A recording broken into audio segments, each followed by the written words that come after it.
Hello everyone, welcome back to my channel, welcome back to Vlogmas. My name is Victoria and for today's video I'm going to be making my niece a blanket for a Christmas present. I'm sad you can't actually see my really cool Christmas shirt. You know it's there now. So many months ago, towards the beginning of the year, I made myself a quilted blanket. I made this. It goes on my reading chair and it's just the best thing because it's got polar fleece on the back so it's quite warm, and then it's really cute. It's like pastel Disney vibes. It looks like a nursery blanket. I won't argue if you say that, you are correct, but I don't care. So I made this for myself. It was a whole project. I had to cut all these squares and sew them all together and then sew the whole thing onto this piece of fleece and make it not look disgusting. It was a project, but I did it. And then after I did it, my sisters all saw it, and my sister who has children said, oh my god, can you make one of these for her daughter, my niece? And at the time I said no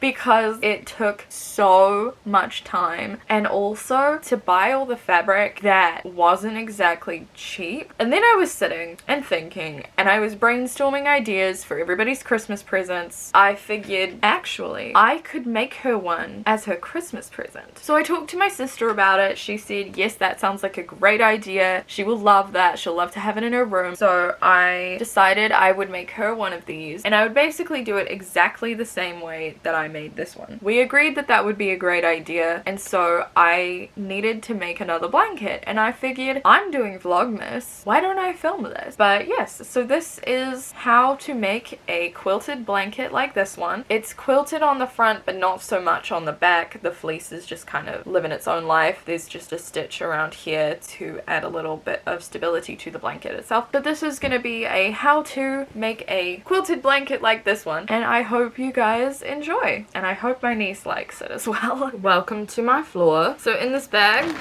I have all my supplies for making this blanket. So we have this pre-cut piece of polar fleece. I will be using this for the backing layer of the blanket. And a crap ton of fabric squares. So I'm gonna figure out which ones of these I'm actually going to use. So I have a bunch that I bought as singles. So I need 12 different pieces in total, or 12 different fabrics. So we're gonna pick out some more. So I bought a bunch of packs of fabric squares that are Disney licensed, of the things that I think my niece will enjoy. So hopefully we can pick out enough from in these. So this one here is Disney princesses, and I know I want to use this one. I know I want to use this one. I like that this one has different princesses. This one has Snow White and Cinderella and Rapunzel on it. This one has Belle, Rapunzel, and Cinderella on it. And this one has Belle and Aurora on it. So we're trying to get more princesses. There is a startling lack of diversity in the princesses represented here today. It bothers me too, but there were no pre-cut fabric squares of diverse princesses, and I actually couldn't find any rolls of fabric either with like Moana or anybody on there. Only Frozen. And this one here I think I'll use as well. It's a bit brighter, but it's still pretty cute. It's got like the birds from Sleeping Beauty. I like this one with Marie. I think the pink of her bow and her ears work really well with the colors that we've got going on. I do like some of these other patterns, but I think we will come back and see how we feel about them. This one here is all Little Mermaid patterns, and I specifically like this one here. I think it's really pretty. I like the silhouette style. It's the darkest fabric I'll have in this, so maybe we'll want to pull another dark fabric from somewhere. I'm not too sure about these other patterns. We'll come back to this. And then we have a Minnie Mouse set, which of course is double knotted. And from here I specifically like these two fabrics, although I'm tempted to use this rainbow one as well. I think it could be interesting, but we will see what we've got here. So I've actually got one too many picked out because this here is 12 already. If I could pick out more, that wouldn't be a problem, but having just one extra is a bit weird. So we'll see what other ones I like. I do like this Minnie Mouse one. I like this Marie one. It's very bright though, is the only thing. So I've added 6 more. So with this blanket, I have 6 rows of a pattern that I repeat again. This will be fine. I'm trying to do mental maths and it's not working very well. Okay, hang on. Okay. I've just realized these are all upside down to you. Like this is another row. I have 7 pairs. Okay, right, I think we're gonna make these into squares and we'll figure out some kind of pattern of how to make it into the full-size blanket once I've cut all the squares. So, and we'll be back later. Okay, so I have been cutting squares upon squares upon squares of fabric, and so I'm just going to show you how I've been doing that. We're going to take one of the fabrics and we're going to unfold it, and then I'm going to flip it so that the back is facing me, and then I'm gonna take my little stencil that I use to cut the size of the squares so that they end up being the same size, which I've labeled top, left, right, and bottom. So I'm just gonna line it up with the corner edges of the fabric, and then I'm going to take a pencil and trace around the other 2 sides. And I have no idea if you can see that, but there is a line here and a line across here, and I'm just gonna repeat that until I have 9 squares drawn out, which is the full amount that'll fit on this size piece of fabric.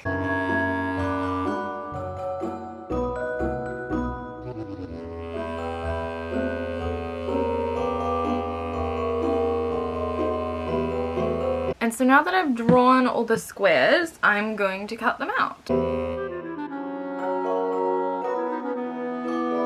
So this is all excess fabric, so I'm just going to put that to the side. And I'm going to bring in my stack of cut fabric squares, and we're going to get cutting. Now, if you're wondering, should I have ironed this before doing this? Yes, but I didn't when I made my other blanket either. I iron all the squares afterwards, which is just a whole process, but it's fine.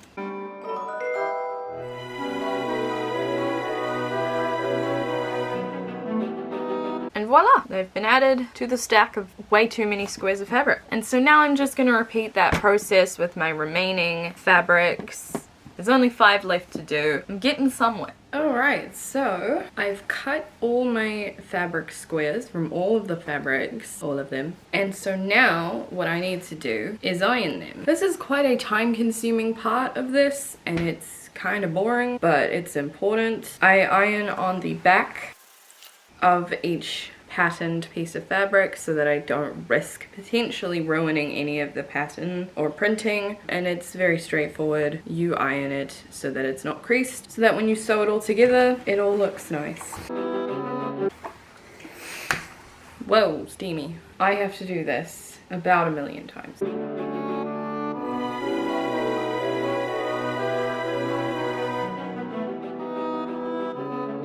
A lot of the creases in these fabrics kind of lessened as they sat in this stack for so long. But we want no creases if we can help it. It probably would have saved a hell of a lot of time if I'd have ironed the fabric before I cut it, but we didn't do that. Some of these fabrics are a little more stubborn with their creases. There's one along here that I can still see.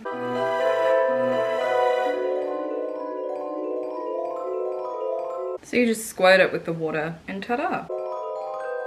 I do find sometimes that it's the softer fabrics that have the hardest time uncreasing themselves. So I've ironed all of these so far. I have this many left, so I'm just gonna do this off camera because I imagine you can only watch someone iron for so long before it's just incredibly dull. So I just laid everything out in the pattern that I'm going to sew it all together in for the overall blanket, and it was a time. It sure was a time, but I did it. So now I have to sew all of this together, which is gonna be fun. I'm gonna go strip by strip, so I'm gonna do a row and then another row and then sew the 2 rows together. So I've been a busy little bee and I've been sewing the blanket together. You can't really see, oh, but you can see my pajama pants. I was hoping you wouldn't notice. So I've done 4 rows so far and sewed them together each time as I go. The back is a bit disgusting, but it's fine. So I've been sewing a row and then snipping the corners off at the bottom,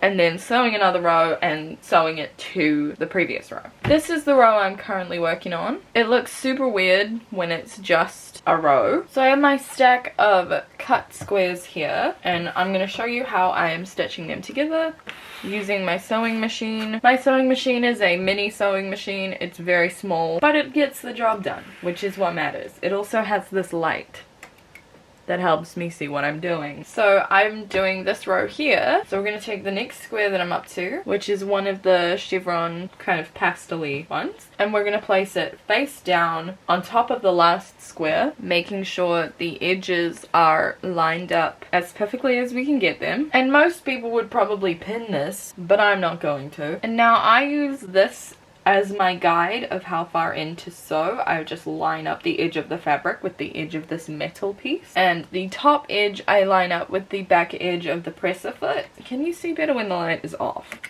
You can see better when the light is off. So for this particular row, we're just gonna hope I don't mess it up. So I'm gonna hold my fabric taut while also holding the excess thread here so that it doesn't unspool. And we're gonna go 1, 2, 3, 4, and then I'm gonna back stitch back over that, and that in theory reinforces the starting point of your stitches so that it doesn't just come undone. Again, going until this is lined up with the end of the presser foot, and then back stitching.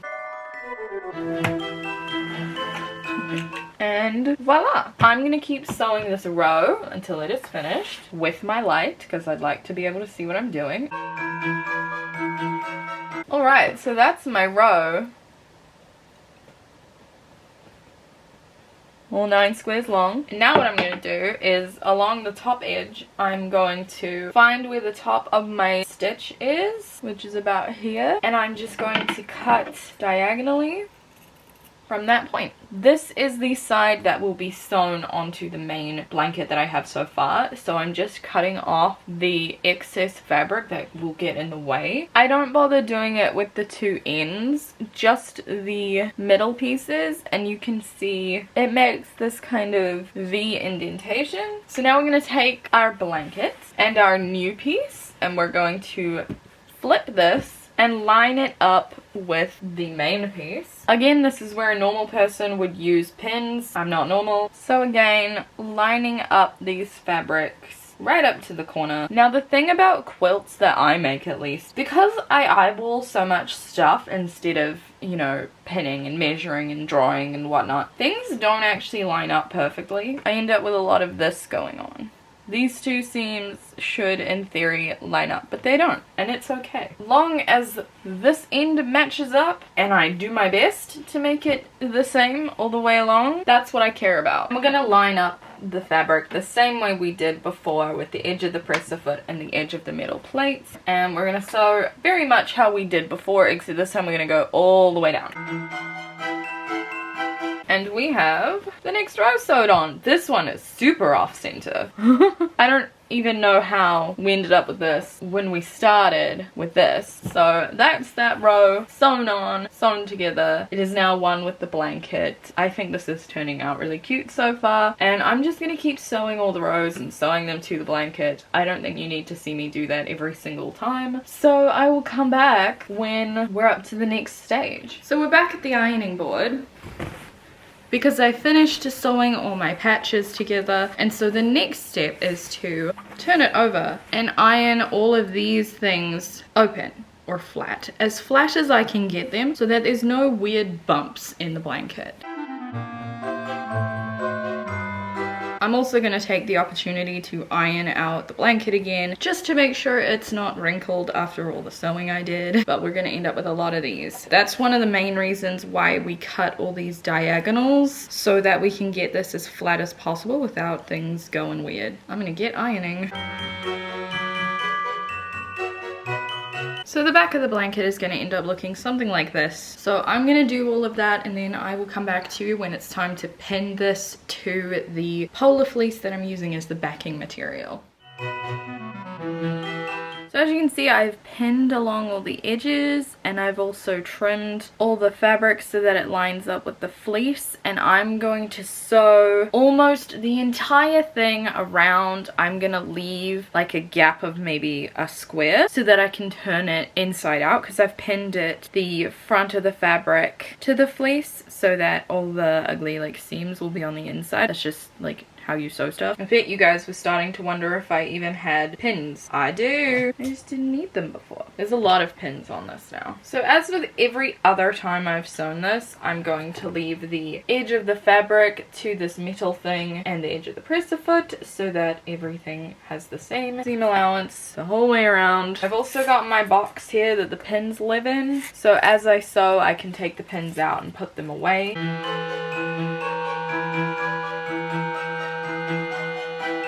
So I'm just gonna keep doing this. You can see my ring lights.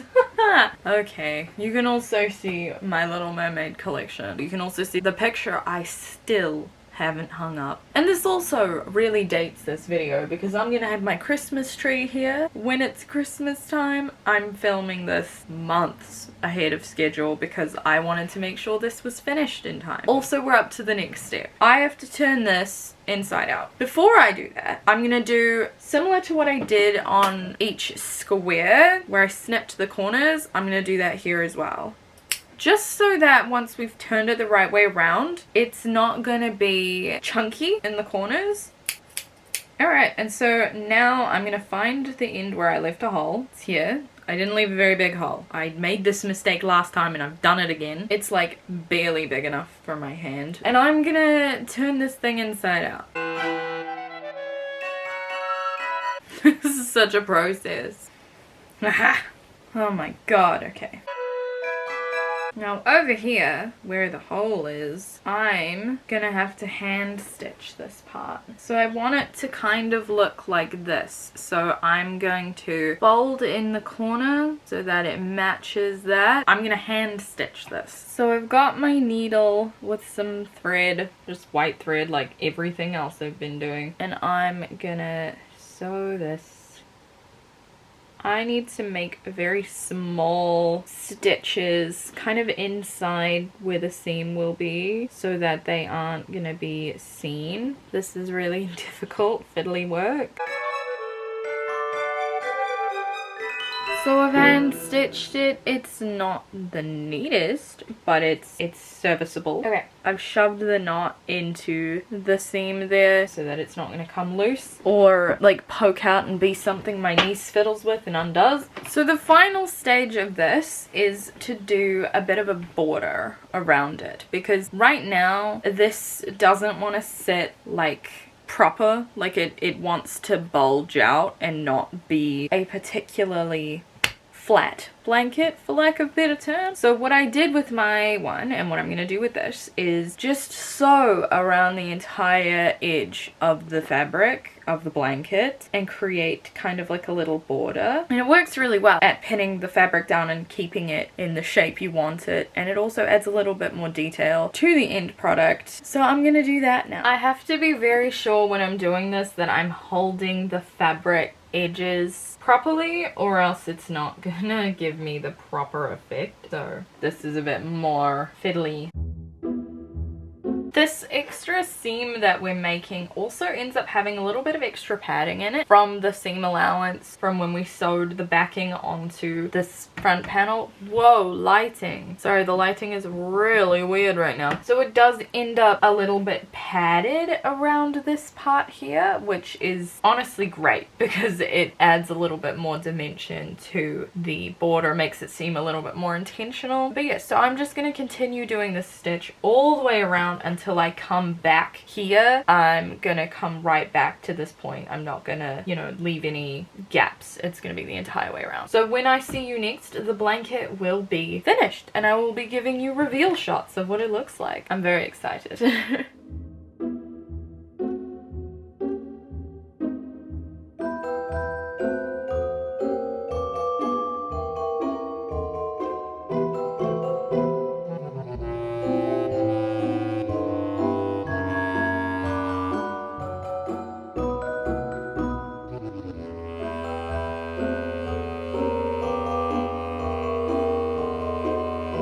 this was the final product. I'm holding it upside down. So this is the final product. I'm really happy with how this turned out. It's super cute. I should probably iron it again, huh? I think she's really gonna love it. The colors will work really well in her room. She also really likes Minnie Mouse and she loves her princesses at the moment. She had like a whole unicorn princess themed birthday party this year, so I think she'll really like this. I'm really happy with how it turned out. Talking with my sister about it, she agrees that this is like quite a nice thing for her to have because it's something that she can keep for a while. She can keep this for years. Like, she's 4.5 now, but she could very easily still have this blanket when she's 9. I think it's a happy medium of something that she likes now and could potentially still really like when she's a bit older. Yeah, I'm just really happy with how this turned out. I hope you guys enjoyed this video. If you followed along and made your own blanket or you're planning on doing so, please let me know. Let me know what kind of fabrics you're going for. I don't know if this was a helpful tutorial, but it was fun. I really enjoyed making this and I really enjoyed making this video as well. It was a very long process. Leave any comments down below if you make anything or have made anything that you're giving people for Christmas this year, or just if you think this is cool. I would like an ego boost. Leave a like if you enjoyed this video. It really does help, and subscribe if you want to see more from me. As I mentioned at the very beginning of this, I am doing Vlogmas this year, but I'm actually extending it. I'm pretty sure Vlogmas is supposed to end on Christmas, but I'm going right the way through to New Year's. There are plenty more videos to come. I hope to see you next time in a new video. Bye!